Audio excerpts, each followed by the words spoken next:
Today we are going to study agile software development methods. आजकल हमारे पास जितने भी सॉफ्टवेयर सिस्टम्स हैं उनके अंदर सबसे इम्पॉर्टेंट रिक्वायरमेंट ये है कि ये सॉफ्टवेयर जल्द अज जल्द डेवलप किए जाएं और इन सॉफ्टवेयर को फिर कस्टमर को जल्द अज जल्द डिलीवर किया जाए।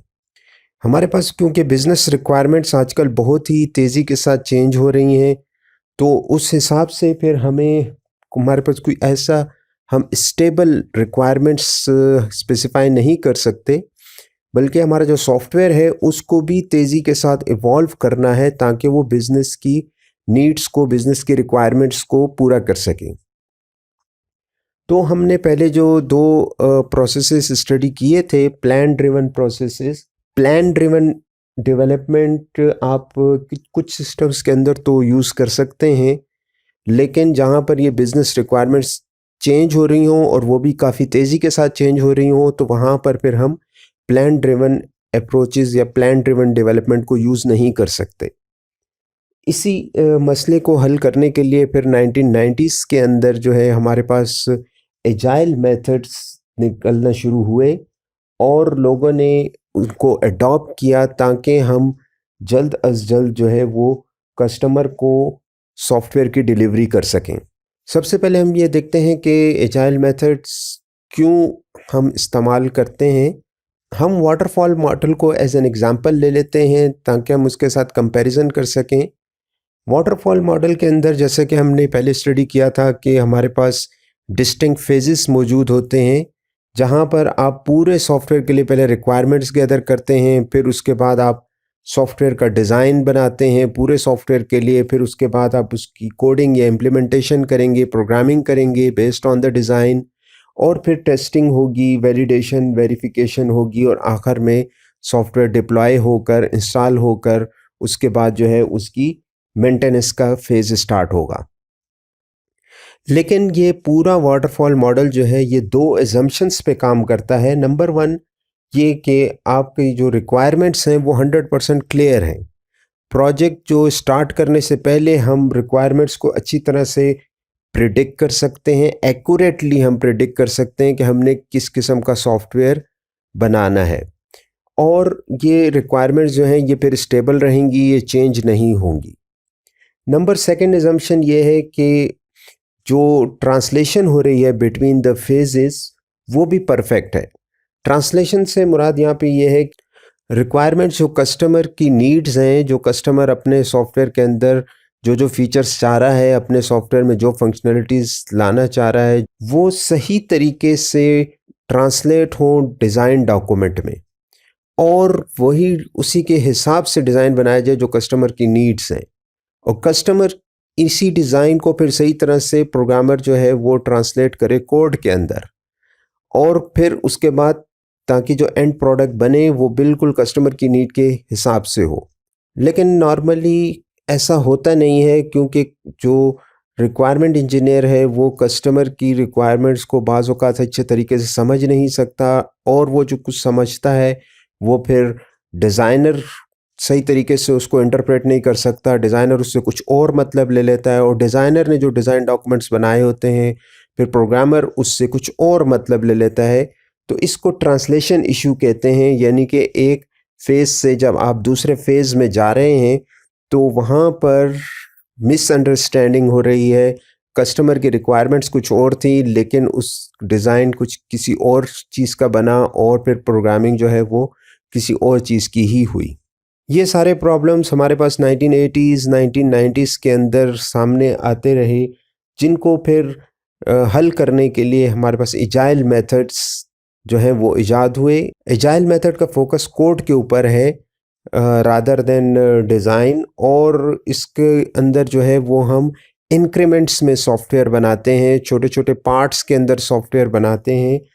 एक इटरेटिव अप्रोच को हम फॉलो करते हैं, बार बार हम डिज़ाइन, डेवलपमेंट और टेस्टिंग के फेजेस से गुजरते हैं, ना कि सिर्फ एक ही दफ़ा, जैसे कि वाटरफॉल मॉडल के अंदर सिर्फ एक ही दफ़ा इन फेजेस को यूज़ किया जाता है। तो एजाइल मेथड्स का मकसद ये है कि हम जो है वो सॉफ्टवेयर को क्विकली, रैपिडली हम डिलीवर कर सकें, और जो रिक्वायरमेंट्स हैं, यूज़र की रिक्वायरमेंट्स हैं, उनको भी मीट किया जा सके। The aim of agile method is to reduce the overhead. हम जो डॉक्यूमेंटेशन के अंदर हम ज़्यादा काम करते हैं तो उस डॉक्यूमेंटेशन को कम किया जाए, ताकि जो ये एक्स्ट्रा काम है ये हमें कम से कम करना पड़े। और अगर यूज़र की रिक्वायरमेंट चेंज हो जाती हैं तो उसको फिर हम क्विकली, ना सिर्फ ये कि हम एकोमोडेट करें बल्कि क्विकली हम इसको एकोमोडेट करें और हमें ज़्यादा काम भी ना करना पड़े। तो ये एक मेन एम था एजाइल मेथड का। इस पे मुख्तलिफ लोगों ने अपने अपने मेथड्स निकाले, लेकिन 2001 के अंदर तकरीबन 17 प्रैक्टिशनर्स जो थे वो ऊटा नाम के एक आइलैंड पे इकट्ठे हुए और उन्होंने वहाँ पर एक मैनिफेस्टो को मंजूर किया, जिसे एजाइल मैनिफेस्टो कहा जाता है। इस एजाइल मैनिफेस्टो के अंदर इसकी जो स्टेटमेंट है ये बड़ी मज़े की स्टेटमेंट है। ये स्टेटमेंट कह रही है कि we are uncovering better ways of developing software by doing it and helping others do it. तो यहाँ पर 3 बातें इंपॉर्टेंट हैं। पहली बात तो ये इन्होंने कहा है कि we are uncovering better ways. इसका मतलब ये है कि ये कोई अभी फाइनल या हतमी बात नहीं हो गई, बल्कि ये एक कंटिन्यूस प्रोसेस है और एजाइल मेथड्स के अंदर फर्दर डेवलपमेंट हो सकती है। ये अभी मज़ीद भी चीज़ें इसके अंदर ऐड की जा सकती हैं। So we are uncovering better ways of developing software by doing it. मतलब ये सारे प्रैक्टिशनर्स हैं और ये सिर्फ थ्योरेटिकल कोई अपना मेथड या प्रिंसिपल नहीं बता रहे, बल्कि ये जो है ये सॉफ्टवेयर को खुद से डेवलप कर रहे हैं, doing it and helping others do it. Agile के जो मेथड्स हैं उनको ये लोगों को टीच या डिक्टेट नहीं कर रहे, बल्कि उनकी हेल्प कर रहे हैं, helping others to do it. यहाँ पर मैनिफेस्टो की मैं थोड़ी सी आपको डिटेल बताता जाऊँ कि एजाइल मैनिफेस्टो के अंदर we have 4 rules and 12 principles. Rules आप इनको कह लें या वैल्यूज़ कह लें, तो पहली वैल्यू ये है कि agile prefer individual and interaction over processes and tools. Normally यही होता है कि जब हमारा कोई काम सही ना हो रहा हो तो हम उसके लिए और प्रोसेसेस ढूंढते हैं कि भाई अच्छा एक प्रोसेस से काम नहीं हुआ तो हम किसी और प्रोसेस से इस काम को करने की कोशिश करें, या नए नए टूल्स ढूंढते हैं कि यार चलो इस टूल से काम नहीं बन रहा तो दूसरे टूल से हम कोशिश करके देखते हैं क्या हमें अच्छा रिज़ल्ट मिलता है या नहीं। तो पहली वैल्यू जो है एजाइल मैनिफेस्टो के अंदर लिखी हुई है वो ये है कि हम इंडिविजुअल्स को ज़्यादा वैल्यू दें, इंटरेक्शंस को, यानी कि इंडिविजुअल जो है वो आपस में इंटरेक्ट करके मसाइल को हल करें, बजाय इसके कि हम जो है वो प्रोसेसेस और टूल्स के ऊपर ज़्यादा जोर दें। सेकंड वैल्यू है कि एजाइल जो है वो वर्किंग सॉफ्टवेयर को ज़्यादा वैल्यू देता है ओवर कंप्रिहेंसिव डॉक्यूमेंटेशन।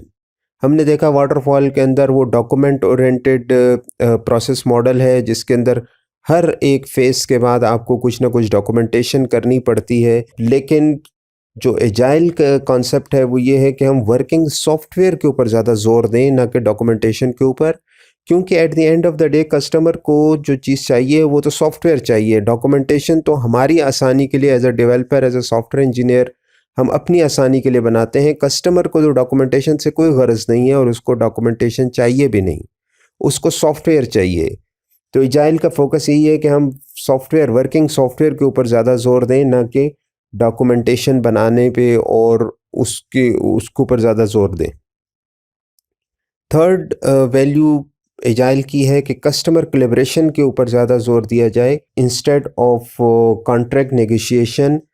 बजाय इसके कि हम कस्टमर को मुख्तलिफ़ किस्म के कॉन्ट्रैक्ट्स के अंदर बाउंड करें और फिर कॉन्ट्रैक्ट के हिसाब से जो भी हमने इनिशली डिसाइड किया है वो चीज़ डेवलप करें। इससे बेहतर ये है कि हम कस्टमर को उसका कोलैबोरेशन करें और उसको भी डेवलपमेंट प्रोसेस का हिस्सा बना दें और उससे हम रिक्वायरमेंट्स लेते जाएं और साथ साथ जो भी हम डेवलप कर रहे हैं सॉफ्टवेयर वो उसको दिखाते रहें और वहाँ से उससे फिर फीडबैक लें। तो उससे कोलैबोरेशन ज़्यादा हमें करनी चाहिए कस्टमर्स के साथ, बजाय इसके कि हम कॉन्ट्रैक्ट्स के ऊपर नेगोशिएशन करें। फाइनल जो वैल्यू है वो है responding to change over following a plan. ठीक है, प्लान ड्रिवन अप्रोच के अपने बेनिफिट्स हैं, लेकिन प्लान ड्रिवन ख़ास तौर पे वाटरफॉल मॉडल का सबसे बड़ा मसला ये है कि वो चेंजेस को एकोमोडेट नहीं करता। यहाँ पर एजाइल के अंदर इसका फ़ायदा ये है कि हम यूज़र की जो चेंजेस, अगर कस्टमर कुछ बता रहा है, कस्टमर की चेंजेस को हमने रिस्पॉन्ड करना है, उसको हमने ज़्यादा वैल्यू देनी है।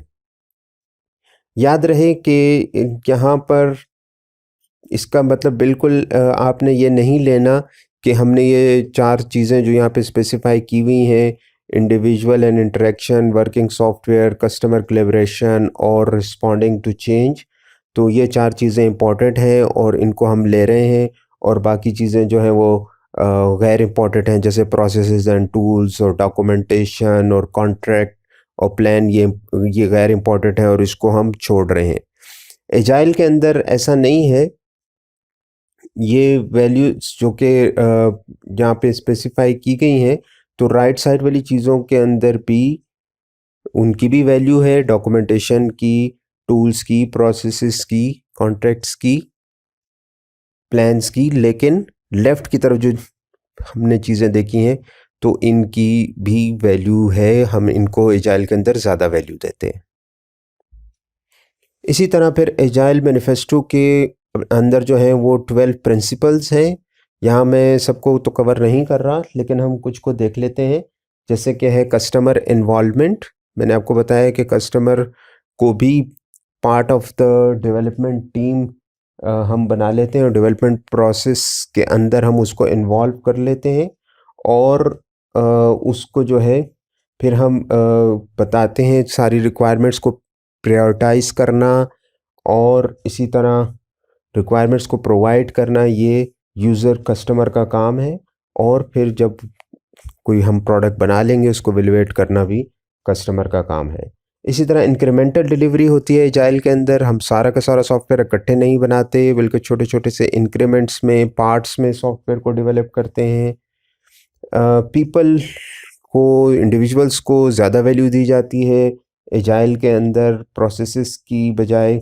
इसी तरह चेंज को नो नहीं कहा जाता, बल्कि चेंज को एक्सेप्ट किया जाता है, और जो रिक्वायरमेंट अगर चेंज हो रही हैं तो उनको एकोमोडेट करना और क्विकली एकोमोडेट करना एजाइल की एक मेन प्रिंसिपल है। इसी तरह सिंप्लिसिटी को मेंटेन रखा जाता है। जो सॉफ्टवेयर डेवलप किया जा रहा है और जो पूरा डेवलपमेंट प्रोसेस है, दोनों के अंदर जो सिंप्लिसिटी है, उसको उसके ऊपर ज़्यादा फोकस है, ताकि जो सिस्टम के अंदर कॉम्प्लेक्सिटी है, इसको ख़त्म किया जा सके। तो अगर हम कंपैरिजन करें वाटरफॉल मॉडल का एजाइल के साथ, तो वाटरफॉल मॉडल में ये होता है कि हमारे पास डिस्टिंक्ट फेजेस मौजूद हैं, और उन डिस्टिंक्ट फेजेस का, हर एक फेज़ का अपना अपना एक टाइम होता है। मिसाल के तौर पे यहाँ पे हम आसानी के लिए ले लेते हैं कि ये फेजेस 3-3 महीने के टाइम इनमें लग रहा है। रिक्वायरमेंट फ़ेज़ है, उसके अंदर 3 मंथ्स का टाइम लगा है, और फिर जब ये फ़ेज़ कंप्लीट होता है तो फिर उसका कोई ना कोई आउटपुट भी ज़रूरी है। जैसे रिक्वायरमेंट फ़ेज़ के एंड में हमें रिक्वायरमेंट डॉक्यूमेंट मिल गया, फिर नेक्स्ट 3 मंथ्स के अंदर हमने डिज़ाइन फ़ेज़ को कंप्लीट किया है। डिज़ाइन फ़ेज़ के अंदर फिर उसके अपने डॉक्यूमेंट्स हैं, low level design, high level design, और फिर इसी तरह इम्प्लीमेंटेशन का फ़ेज़ आया है। इम्प्लीमेंटेशन के एंड में हमें अपना आउटपुट मिलेगा, प्रोग्रामिंग कोड। और जब ये आप तमाम फ़ेजेस कंप्लीट कर लेंगे वाटरफॉल मॉडल में, तो एट द एंड आपको फाइनल प्रोडक्ट मिलेगी। On the other hand agile methods में ऐसा नहीं होता। एजाइल में आप एक इंक्रीमेंट लेते हैं, एक पार्ट लेते हैं सॉफ्टवेयर का, उसको आप डिज़ाइन करते हैं, उसको आप डेवलप करते हैं, और उसको टेस्ट करके आपके पास फ़ौरन वो पार्ट जो है वो वर्किंग सॉफ्टवेयर की शक्ल में आ जाता है। एक छोटा सा इंक्रीमेंट हमारे पास रेडी हो जाता है। तो फिर हम दोबारा ये साइकिल चलाते हैं, दोबारा से हमारे पास उसी तरह से दूसरे इंक्रीमेंट के लिए हम डिज़ाइन करेंगे, डेवलप करेंगे, टेस्ट करेंगे, फिर तीसरे उसका आउटपुट हमें आ जाएगा। फिर तीसरी दफ़ा जो है वो हम दोबारा से डिज़ाइन डेवलप करेंगे तीसरे इंक्रीमेंट में, और इस तरह ये इंक्रीमेंट्स के अंदर इटरेटिव अप्रोच को फॉलो करते हुए हमारे पास जो है वो फाइनल प्रोडक्ट आ जाएगा। तो मेनली हमारे पास जो वाटरफॉल मॉडल है वो एक बिग बैच की सूरत में काम कर रहा है, जबकि हम जो एजाइल मेथड्स को यूज़ कर रहे हैं तो इसके अंदर हमारे पास स्मॉल बाइट्स में जो स्मॉल बाइट साइज चंक्स हैं, छोटे छोटे पार्ट्स हैं, उसके अंदर आहिस्ता आहिस्ता से सॉफ्टवेयर पूरे का पूरा डेवलप हो जाता है। और इसी वजह से इसके अंदर जो चेंजेस हैं वो उनको भी अकोमोडेट करना आसान है, क्योंकि अगर हमने एक इंक्रीमेंट बना लिया और उसके बाद यूज़र की रिक्वायरमेंट चेंज हो गई तो उसको हम आसानी के साथ नेक्स्ट इंक्रीमेंट में इनकॉर्पोरेट कर सकते हैं। एक और मज़े की बात यह है कि वाटरफॉल मॉडल के अंदर जो है वो मुख्तलिफ इंडिविजुअल्स मुख्तलिफ काम करते हैं। जैसे कि हमारे पास अगर रिक्वायरमेंट इंजीनियर है तो रिक्वायरमेंट इंजीनियर का काम सिर्फ ये है कि वो रिक्वायरमेंट्स को गैदर करेगा, स्पेसिफाई करेगा, वैलिडेट करेगा, और रिक्वायरमेंट डॉक्यूमेंट जब रेडी हो जाएगा, वेरीफाई हो जाएगा, तो फिर उसके बाद रिक्वायरमेंट इंजीनियर का काम ख़त्म हो गया। फिर वो ये डॉक्यूमेंट हैंड ओवर कर देगा सिस्टम डिज़ाइनर को। सिस्टम डिज़ाइनर जो है वो फिर रिक्वायरमेंट की बेस पर सॉफ्टवेयर का डिज़ाइन बनाएगा, low level design, high level design, database design, architecture design, और जब वो सारी डिज़ाइनिंग का काम कंप्लीट कर लेगा तो वो फिर ये डॉक्यूमेंट हैंड ओवर करेगा to the implementation team programmers को। प्रोग्रामर उसके ऊपर कोडिंग करेंगे, कोडिंग करने के बाद वो अपना कोड जो है वो हैंड ओवर कर देंगे फर्दर टू द टेस्टर। तो इस अप्रोच में वाटरफॉल मॉडल के अंदर जो डॉक्यूमेंट्स हैं वो या सिस्टम जो बनता जा रहा है वो हैंड ओवर हो रहा है अगले लोगों की तरफ, और वो फिर इसके ऊपर काम कर रहे हैं। जबकि एजाइल मेथड के अंदर ऐसा नहीं है। मैंने आपको बताया है कि छोटे छोटे इंक्रीमेंट्स के अंदर सॉफ्टवेयर को डेवलप किया जाता है, तो इस वजह से इन इंक्रीमेंट्स में ये तमाम लोग इकट्ठे इन्वॉल्व होते हैं। ठीक है, पहले क्योंकि डिज़ाइन और डेवलपमेंट और टेस्टिंग इकट्ठे हो रहे हैं इंक्रीमेंट के अंदर, तो उसके अंदर जो रिक्वायरमेंट इंजीनियर है, सॉफ्टवेयर डिज़ाइनर है, टेस्टर है, प्रोग्रामर है, ये सारे मिलकर काम करेंगे। तो कोलैबोरेशन होती है, आपस में मिलकर काम किया जाता है एजाइल मेथड्स के अंदर। एजाइल मेथड्स की अगर हम एप्लीकेबिलिटी देखें तो इसको आप अगर नॉर्मली यही समझा जाता है कि जो स्मॉल साइज़ के प्रोजेक्ट्स हैं या मीडियम साइज़ के प्रोजेक्ट्स हैं उसके अंदर हम इसको इस्तेमाल कर सकते हैं। जैसे मैंने लास्ट टाइम भी आपको बताया था कि जो वाटरफॉल मॉडल है ये नॉर्मली प्रेफर किया जाता है लार्ज स्केल सॉफ्टवेयर्स के लिए। तो जो स्मॉल स्केल्स हैं और मीडियम स्केल सॉफ्टवेयर हैं उसके लिए फिर हम एजाइल को यूज़ करते हैं। आजकल जितने भी सॉफ्टवेयर प्रोडक्ट्स बन रहे हैं और जितनी भी ऐप्स बन रही हैं तो वर्चुअली वो तमाम के तमाम जो हैं वो एजाइल मेथड्स को ही, एजाइल अप्रोच को ही यूज़ कर रही हैं। इसी तरह हमारे पास ऐसे कस्टम सॉफ्ट सिस्टम डेवलपमेंट भी हो रही है जो एजाइल को फॉलो कर रही है, जहाँ पर आपके इस बात की कमिटमेंट हो कि कस्टमर इन्वॉल्व होगा। क्योंकि अगर कस्टमर विलिंग नहीं है डेवलपमेंट प्रोसेस का हिस्सा बनने के लिए तो फिर तो हम एजाइल को अप्लाई करना हमारे लिए मुश्किल हो जाएगा।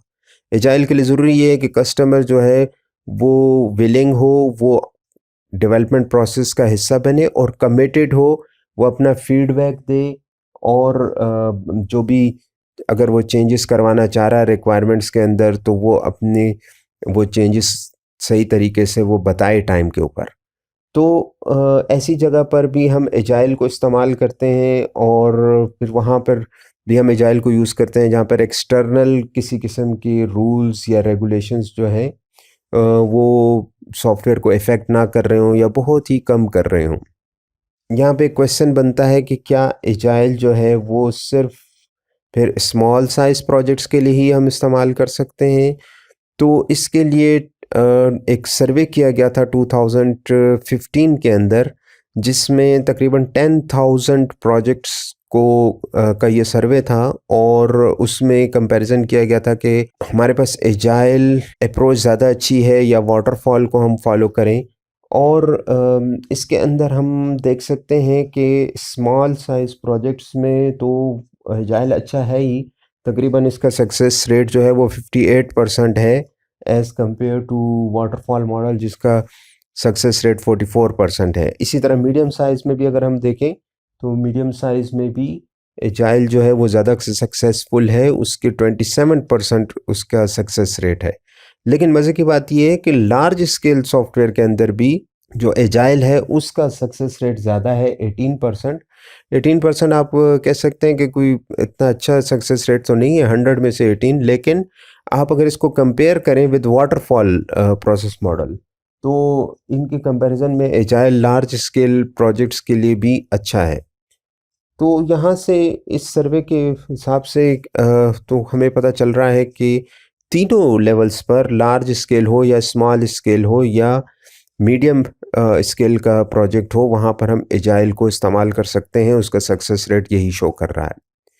यहाँ पे फिर फर्दर क्वेश्चन ये आ सकता है कि क्या हम जो बिग प्रोजेक्ट्स हैं वहाँ पर भी एजाइल को इस्तेमाल कर सकते हैं, या मिशन क्रिटिकल जो मैंने आपको बताया था एम्बेडेड रियल टाइम सिस्टम्स के प्रोजेक्ट्स हैं या गवर्नमेंट प्रोजेक्ट्स हैं, क्या वहाँ पर भी हम एजाइल को इस्तेमाल कर सकते हैं? जी हाँ, वहाँ पर भी एजाइल इस्तेमाल हो रहा है, क्योंकि अब हमारे पास ये बड़ी-बड़ी कंपनीज़ हैं, जैसे गूगल है, माइक्रोसॉफ्ट है, स्पेसएक्स है, तो ये इन सब ने अब एजाइल को यूज़ करना शुरू किया हुआ है। तो इससे ये हमें पता चलता है कि हम एजाइल को वहाँ बड़े प्रोजेक्ट्स के अंदर भी यूज़ कर सकते हैं। फिर एक और क्वेश्चन ये आ सकता है कि इसका मतलब तो ये हुआ कि हम हर जगह पे हर सिचुएशन में एजाइल को इस्तेमाल कर सकते हैं।